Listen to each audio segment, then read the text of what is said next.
రాక్షస ప్రేమ పార్ట్ 87. అమ్మ అని నేల మీద పడి నొప్పికి గిలగిలా కొట్టుకుంటుంది.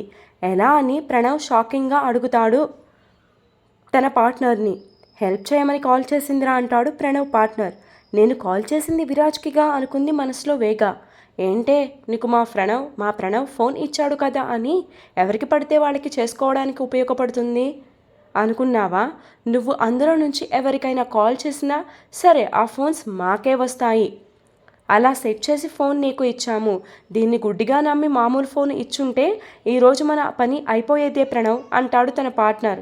వేగా నొప్పి తట్టుకోలేక ప్లీజ్ నన్ను వదిలేయండి, మీ గురించి ఎవరికీ చెప్పను, విరాజ్కి కూడా ఏమీ చెప్పను, నేను దూరంగా పారిపోయి బతుకుతాను, నన్ను వదిలేయండి అని కాళ్ళు పట్టుకుంటుంది. నిన్ను అనుభవించాలి అని చెప్పే ఇప్పటి వరకు భరించింది. త్వరగా కడుపులో బేబీ చచ్చిపోతే నిన్ను మీ అక్కను అనుభవించినట్టే అనుభవించి ఏ ఫ్యాన్కో ఉరివేస్తాము అంటాడు ప్రణవ్ పార్ట్నర్ వేగాతో. హహహ అని గట్టిగా నవ్వుతాడు ప్రణవ్ ఆ మాటలకి. కనీసం కడుపుతో ఉన్నానని జాలి కూడా లేకుండా ఎలా మాట్లాడుతున్నారో దుర్మార్గులు అని నొప్పులు పడుతుంది వేగ. నన్ను హాస్పిటల్కి తీసుకుని వెళ్ళండి అని చెప్పాలంటే నోటి వెంట మాట రాక నొప్పితో గిలగిలా కొట్టుకుంటూ ఉంది. ఈరోజు నేను నా బిడ్డ ఇద్దరం ప్రాణాలు కోల్పోతున్నాము కేవలం నా మూర్ఖత్వం వలనే అని వెక్కుతూ ఉంది వేగ. పొట్ట మీద గట్టిగా కొట్టడంతో నొప్పి అంతకు అంతా పెరుగుతూ పోతుంది. లోపల బేబీలో కూడా కదలికలు ఎక్కువ అవుతుంటే వేగ తట్టుకోలేకపోయింది. అమ్మా అమ్మా అని కాళ్ళు చేతులు ఆడిస్తూ నేల మీద గిలగిలా కొట్టుకుంటుంది. నొప్పులు వస్తున్నట్లు ఉన్నాయిరా, కొద్దిసేపట్లో బేబీ బయటకు వస్తుంది అంటాడు ప్రణవ్. బయటకు వస్తే వాడిని చెత్తకుండీలో వేసి దీని పని చూద్దాం. నాకు ఛాన్స్ లేదుగా పార్ట్నర్, నెల రోజుల వరకు ఈ వీల్ చైర్లోనే. అలా చేశాడు దీని మొగుడు. దీన్ని దక్కించుకోవాలనే ఆరాటంతో చాలాసార్లు అవిరాజ్తో దెబ్బలు తిన్నాను. ఈ వేగాన్ని అంత తేలిగ్గా వదలను అన్నాడు ప్రణవ్. వాళ్ళిద్దరూ వేగాన్ని ఎలా టార్చర్ చేయాలని మాట్లాడుకుంటుంటే వేగా నెమ్మదిగా నొప్పితో నేల మీద పాక్కుంటూ ముందుకు వెళుతుంది. ఎలా అయినా నుంచొని ముందు ఇక్కడి నుంచి పారిపోవాలి అనుకుంది వేగ. కానీ ఆమె బాడీ అసలు సహకరించదు.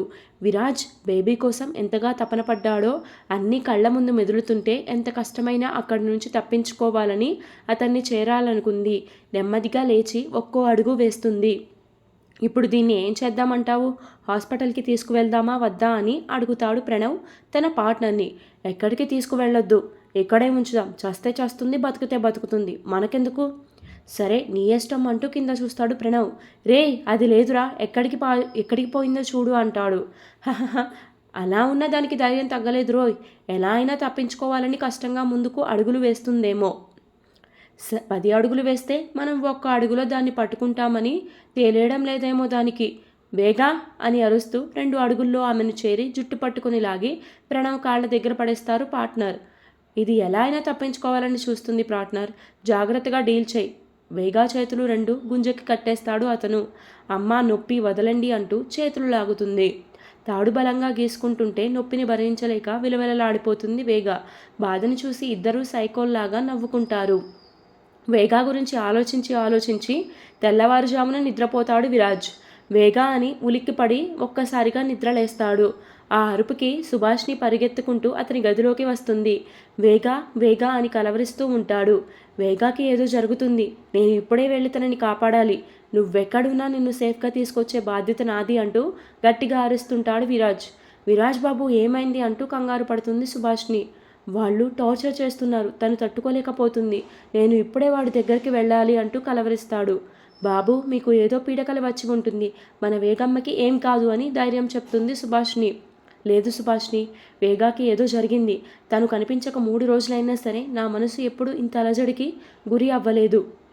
నా హార్ట్ బీట్ నాకు చెప్పేస్తుంది తనకు ఏదో జరుగుతుంది అని.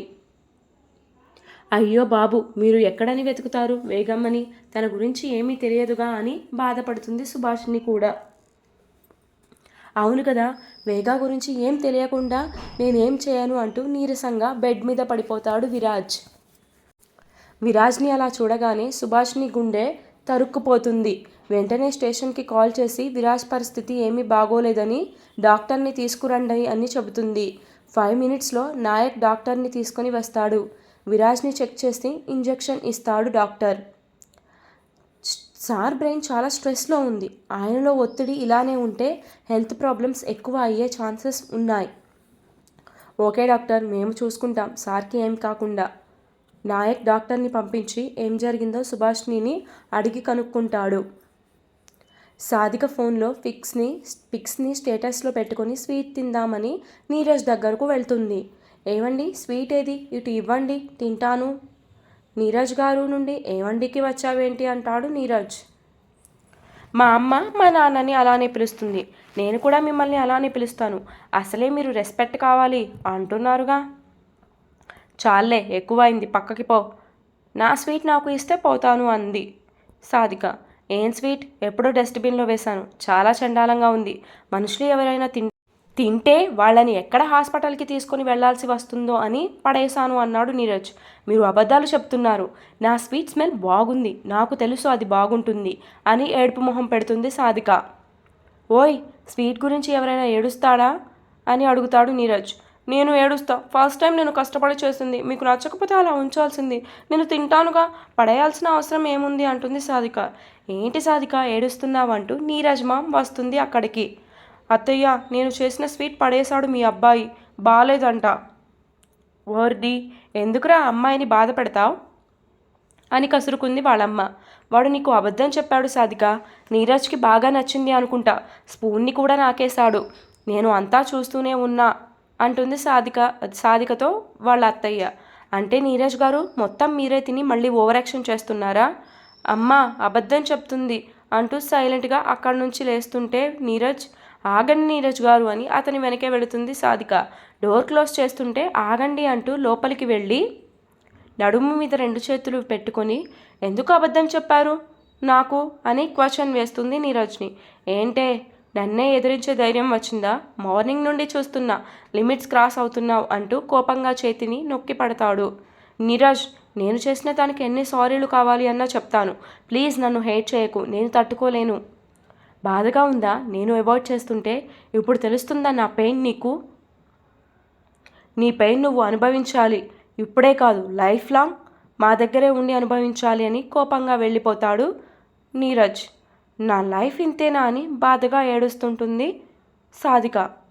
వేగా చాలాసేపు నొప్పులు పడి నీరసించిపోతుంది. కడుపులో బేబీ కదలికలు అర్థమవుతున్నా సరే స్పృహలోకి రాలేకపోతుంది వేగా. నిమిషానికి తనలో శక్తి నశిస్తుంటే ఇక తను బతకదేమో అని భయపడుతూ ఉంటుంది. ఇప్పటిదాకా అరిచావుగా, ఇప్పుడేమైంది అంటూ వేగా మొహంని పట్టుకొని అడుగుతాడు ప్రణవ్ పార్ట్నర్. వేగా నీరసించిపోయి హా హా అని మూలుగుతుంది. ఎనర్జీ అయిపోయిందా వేగా అంటాడు పార్ట్నర్. నేను ఇవ్వనా అంటూ వేగా మొహాన్ని చేతితో వికృతంగా తడుముతూ ఉంటాడు. అతని చేష్టలు నచ్చక మొహం పక్కకి పెడుతుంది వేగా. అబ్బా ఏమన్నా పొగరా, ఇలాంటి దానితో ఎంజాయ్ చేస్తే ఆ మజానే వేరు. ప్రణవ్, ఎంతైనా నీ సెలెక్షన్ సూపర్ రా అంటాడు. మామూలుగా ఉండదు మరి మన సెలెక్షన్ అంటూ పొంగిపోతాడు ప్రణవ్. దీన్ని కిస్ చేయాలని ఉందిరా, భలే ఉన్నాయి బుగ్గలు అంటూ వత్తుతాడు. ఒకవైపు కడుపులో నొప్పి, ఇంకోవైపు వీడి వికృత చేష్టలు. అవన్నీ భరించే ఓపిక లేకపోయినా ఎలా అయినా తన బేబీని బతికించుకోవాలనే ఆశతో గట్టిగా నిలబడుతుంది వేగా. వాడు తనని టచ్ చేస్తుంటే తన ప్రాణం పోయినట్టుగా అనిపిస్తుంది. అలాంటిది వాడు ముద్దు పెడితే అసలు తట్టుకోలేదు. వాడు ఎక్కడ ముద్దు పెట్టుకుంటాడో అని వాడి మొహం మీద ఊస్తుంది వేగా. వేగా సలైవా పార్ట్నర్ మొహం మీద పడగానే వేగా 2 చెంపలు వాయిస్తాడు. ఎంత ధైర్యమే, నా మీదే వస్తావా? ఇప్పుడే నీ బేబీ పని నీ పని చెప్తా అని పక్కకు వెళ్తాడు. వేగా చెంపలు మంట పుడుతుంటే అమ్మా అని మూలుగుతుంది.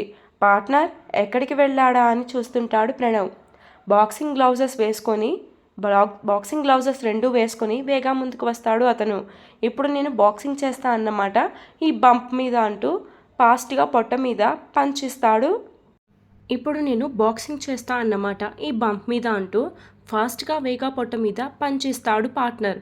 తన బేబీకి ఏం అవుతుందో అన్న భయంతో వద్దు అని గట్టిగా అరుస్తుంది. హహహ అని బంప్కి కొద్దిగా గ్యాప్లో చేతిని ఆపుతాడు ప్రణవ్ పార్ట్నర్. హహహ, నీ బేబీకి ఏమన్నా అవుతుందో అని భయమేసిందా?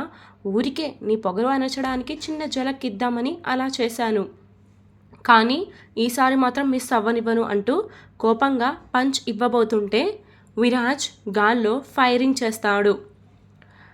ఫైరింగ్ చేయగానే బయట కాపలా ఉన్న రౌడీ బ్యాచ్ మొత్తం లోపలికి వచ్చి ప్రణవ్ తన పార్ట్నర్కి అడ్డుగా నిలబడతారు. పోలీసులు 10 మందే ఉన్నారు. రౌడీలు 25 మంది ఉండేసరికి ప్రణవ్ వాళ్ళు కొద్దిగా కూల్ అవుతారు.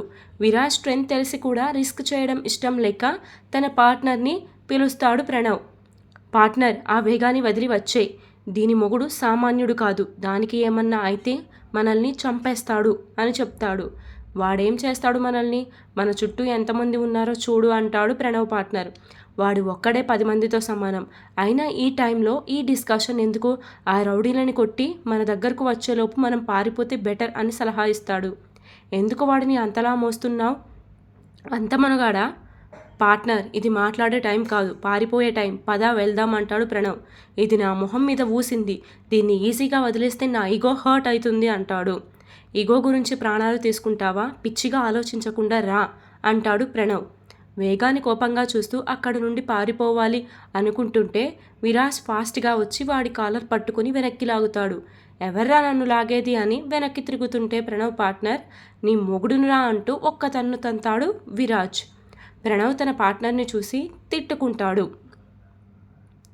ఈ టైంలో డిస్కషన్స్ కాదురా, పారిపోదామంటే వినిపించుకోలా. ఇప్పుడు వీడికి అడ్డంగా బుక్ అయ్యాం. ప్రాణాల మీద ఆశలు వదులుకోవాల్సిందే ఈసారి అనుకున్నాడు ప్రణవ్ మనసులోనే. ప్రణవ్ తన పార్ట్నర్ డిస్కషన్లో ఉండగా ఏం జరిగిందో ఒక లుక్ వేద్దాం మనం. గాల్లో ఫైరింగ్ జరగగానే రౌడీలు ప్రణవ్ వాళ్ళకి అడ్డంగా నిలబడ్డారు. పోలీసులు వాళ్ళ దగ్గర ఉన్న గన్స్ని తీసి ఆ రౌడీస్ గుండెల్లో బుల్లెట్లు దింపుతారు. చాలామంది తప్పించుకునేసరికి అన్నీ వేస్ట్ అవుతాయి. ఇక ఫైటింగ్ తప్పదు అని ఫాస్ట్గా అందరినీ కొడుతూ వేగా కోసం వెళ్తుంటాడు విరాజ్. ఒకరి తర్వాత ఒకరు వచ్చి విరాజ్ని ముందుకు వెళ్ళనివ్వకుండా చూస్తారు. రేయ్, నా వేగాకి ఏమన్నా కావాలి అప్పుడు ఉంటుంది ఒక్కొక్కళ్ళకి అంటూ ఆ రౌడీలని చేతులు విరగ్గొట్టి పిచ్చిగా కొడుతుంటాడు. ఇన్ని రోజులు వేగా కనిపించలేదన్న బాధ మొత్తం వాళ్ళ మీదనే చూపిస్తుంటే తట్టుకోవడం వారి వలన అవ్వడం లేదు. ఒక్కొక్కడు నేలని అతుక్కుంటున్నాడు. నాయక్ అంబులెన్స్కి కాల్ చేయి అని విరాజ్ ఒక్కొక్కడిని కొడుతూ వేగాని చేరుకునే టైంకి ఆ పార్ట్నర్ పారిపోతుంటే వేగా నెమ్మదిగా కళ్ళు తెరిచి విరాజ్ని చూస్తుంది. వేగా అంటూ ఆమె చెంపల మీద చెయ్యి వేసి ఆమెని మోదికొలిపే ప్రయత్నం చేస్తుంటే వేగా చూపు మాత్రం పార్ట్నర్ మీద ఉంటుంది.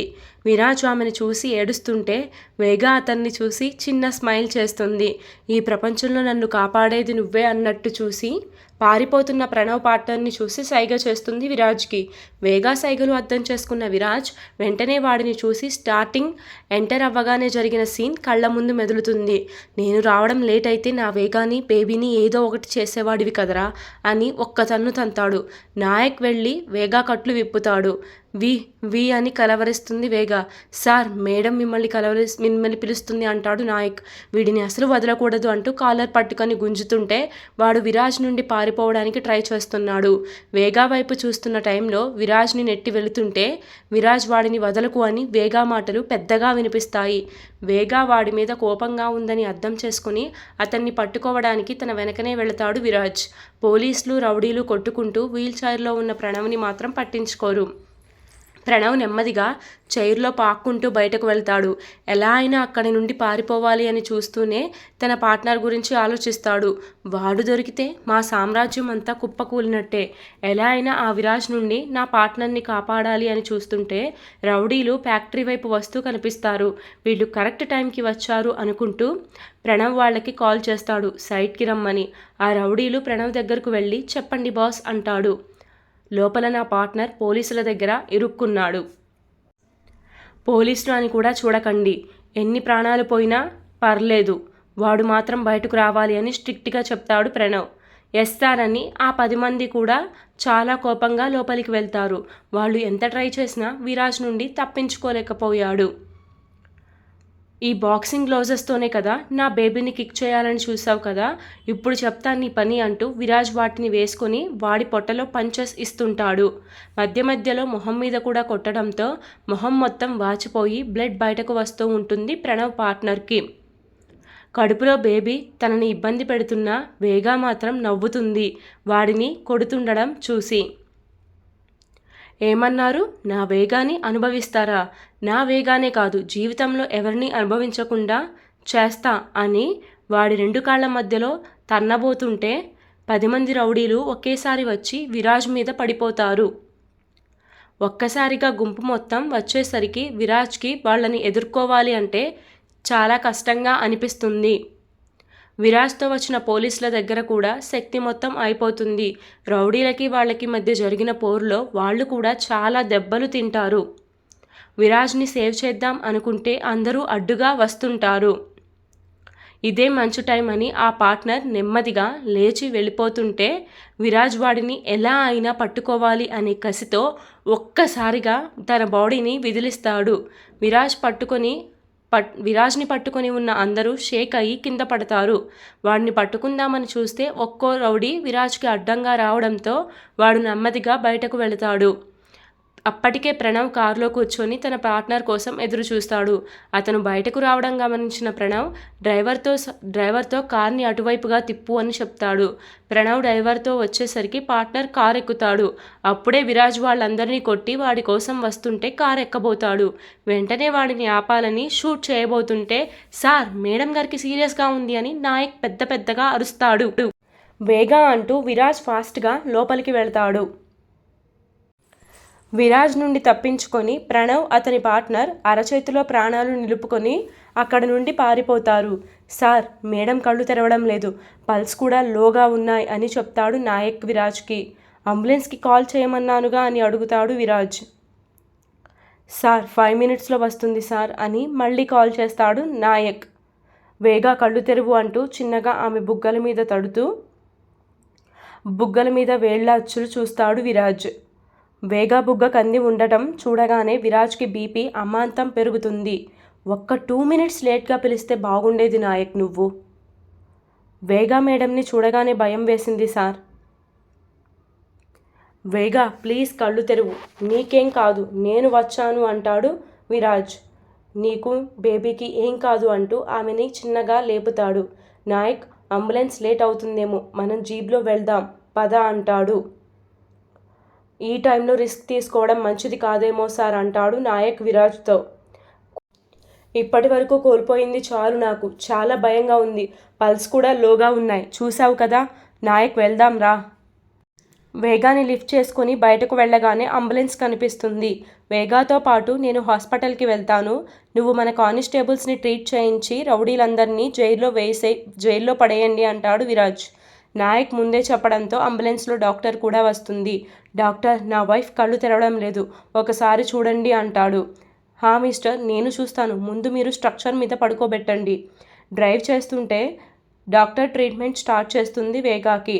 10 నిమిషాలకు వేగా నొప్పులు పడుతూ ఉంటుంది. వేగా విరాజ్ చెయ్యి గట్టిగా పట్టుకొని సారీ అంటుంది నెమ్మదిగా. నీకేం కాదు వేగా అంటూ తల నిమురుతాడు విరాజ్ వేగాది.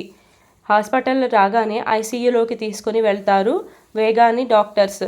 10 మినిట్స్కి బయటకు వచ్చి సారీ మిస్టర్, బేబీలో మూమెంట్స్ లేవు, బేబీ బయటకు వచ్చేదాకా గ్యారంటీ లేదు.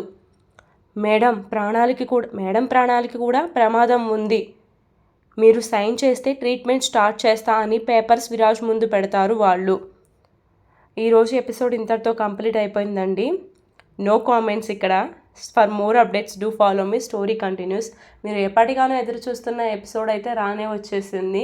ఇప్పుడు మీ కామెంట్స్తో నన్ను ముచ్చెత్తేయండి. వేగా పాపకి అయితే నిజం తెలిసింది అండ్ ఎట్ ఏ టైం తను కూడా చాలా ప్రాబ్లమ్స్లో ఉంది. చూద్దాం ఏమవుతుందో ముందు.